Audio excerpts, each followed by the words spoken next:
Hi students, it's EK Academy here once again. We'll be solving direct variation questions, directly, inversely, direct proportion, all these kind of concepts. Hopefully we're going to see here in this question. If v varies directly at the square of x, so this is joint variation, dear students. So we have been told that v varies directly as a square of x, it means x square, and inversely as square root of y, and inversely as square root of y. And we were given initial informations: v equals to 18, x equals to 3, y equals to 16. So we're supposed to find the value when x equals to 5.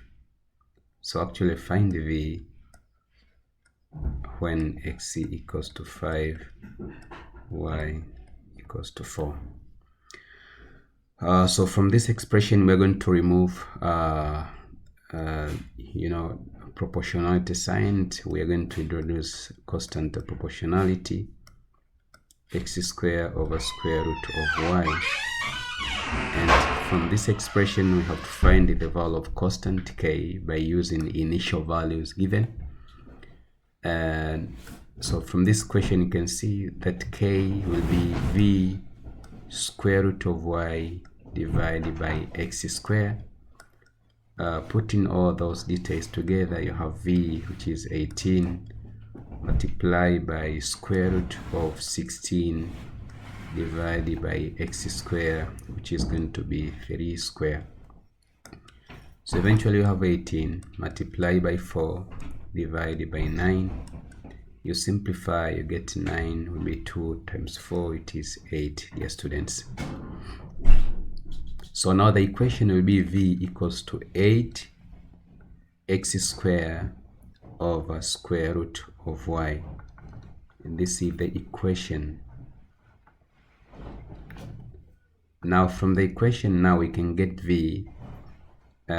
So when x equals to 5, y equals to 4, the value of v will be 8x square over square root of y. You have 8 times x square, and the x here is 5 square, divided by square root of 4.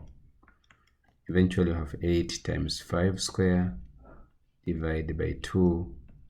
You simplify, you have 4 times 25, it is 100. So the value of v, dear students, is 100. So this is the topic of direct variation and inverse variation combined together. That's why we call it joint variation. And we were able to find the value of v, the value of b being 100. Thank you.